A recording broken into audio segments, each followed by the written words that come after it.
Welcome to our congregation. This congregation welcomes all people regardless of their age, religion, race, nationality, ability, sexual orientation, gender identity or expression, or anything else that has been used to divide people. We're a group of people with our own opinions, our own ideas, our own dreams, but we share ideals. We share a common belief in a liberal religion. In our discussions, we may disagree with each other, but we must always remember that what unites us is stronger than what separates us. We must always end a service aware of the love that we have for each other. If you have announcements, please submit them by email to Mike or to Christy so that they can get in the newsletter, the midweek notes, and whatever other special announcements we might make during this special time. In fact, you are extremely encouraged to submit anything kind of special or helpful or hopeful that you think might just be of interest to the congregation as so many of us wait and hope at home. Each week we look at one of our principles, and as it happens this week we are up to the 7th principle of the Unitarian Universalist Association, respect for the interdependent web of existence of which we are a part, which just coincidentally came for the first full day of spring, when the hours of light and the first green buds remind us of the importance of the seasons in our lives. I now invite Caroline Fairbanks to light the chalice here beside me, and we will make an attempt to sing Rise Up, O Flame a cappella.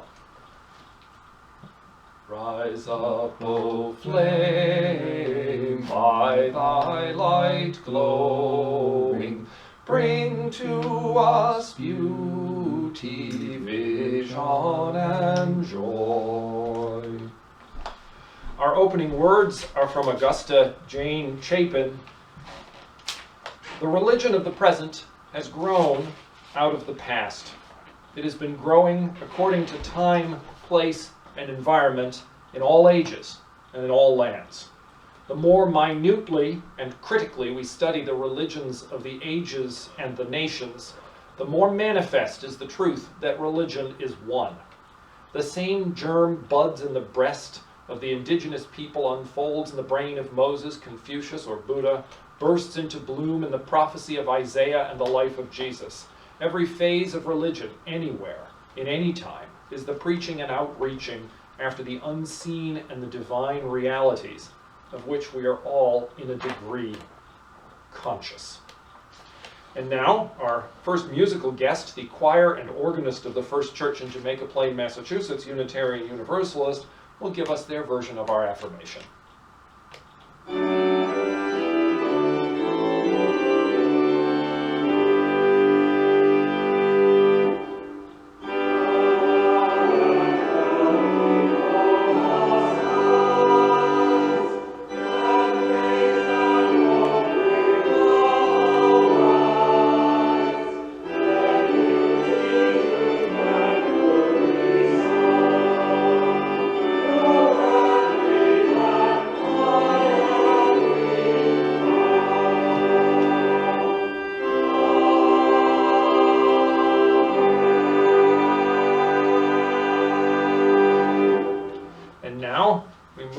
Number 109, as we come marching, marching, of which we will sing the first and last verses, which will scroll on your screen in case you'd like to join us.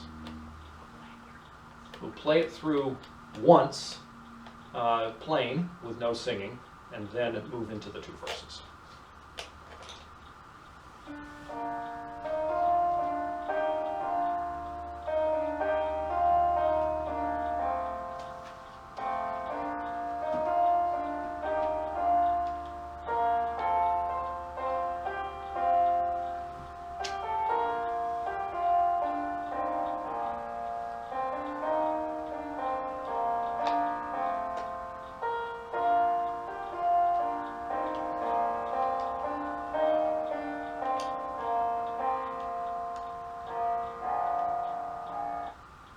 As we come marching, marching, in the beauty of the day. A million darkened kitchens, 1,000 lofts gray, are touched with all the radiance that a sudden sun discloses. For the people hear us singing, bread and roses, bread and roses.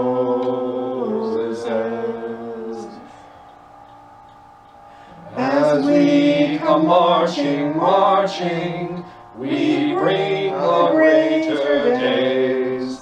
The rising of the women means the rising of the race. No more the drudge and idler, tenant toil where one reposes, but a sharing of life's glories, bread and roses, bread and roses.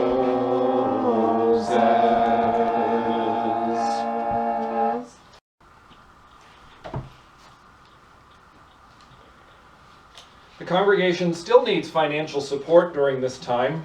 We are continuing to pay our staff half pay, even though they are not able to work or not able to work their usual hours.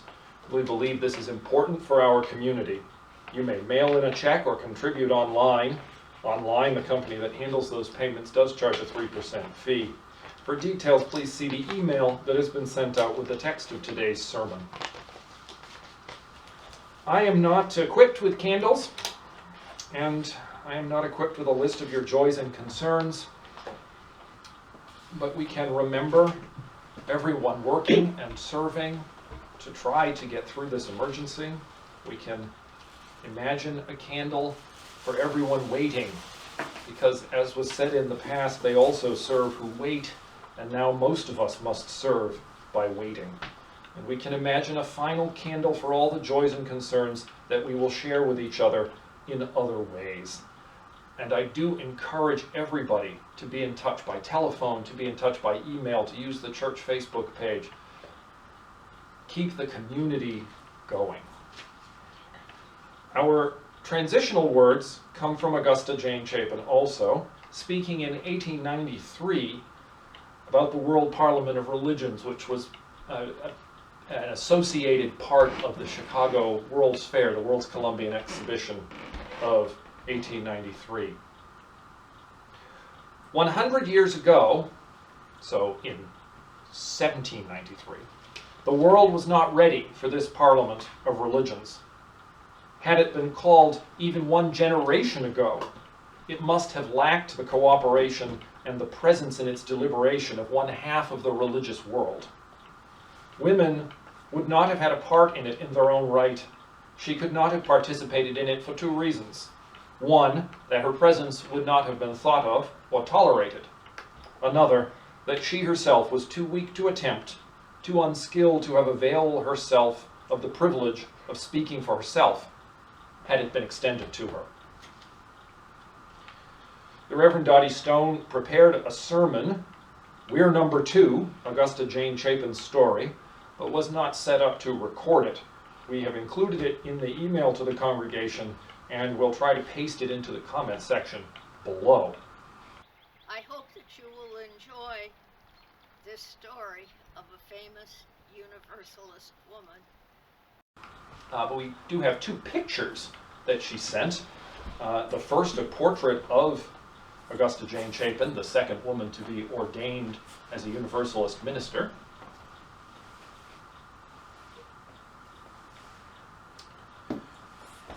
And the other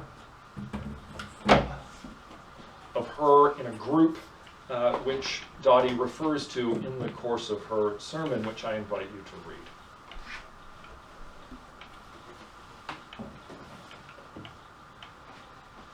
And now for a closing hymn or anthem. I do not think we will attempt to sing. We have Ethel Smith's March of the Women, performed by the Glasgow University Chapel Choir. And as this plays, the most famous performance of this song was in a prison yard by imprisoned British suffragists, while Dame Ethel herself conducted out of her cell window waving a toothbrush. And you can find YouTube videos of this where school choirs wave toothbrushes. So.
And we'll include links to all of these, to these two pieces of music from YouTube that we did not have the time or ability to record in excellent quality, in case you wish to hear them in their full quality. The closing words are from Elizabeth Sell Jones. We extinguish this flame, but not the light of truth, the warmth of community, or the fire of commitment.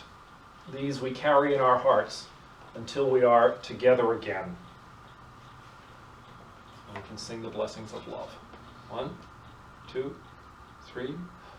May the blessings of love rest upon you. May peace abide with you. May God's presence illuminate your heart now and forevermore. Be at peace. Know that you are loved and that your life is sacred.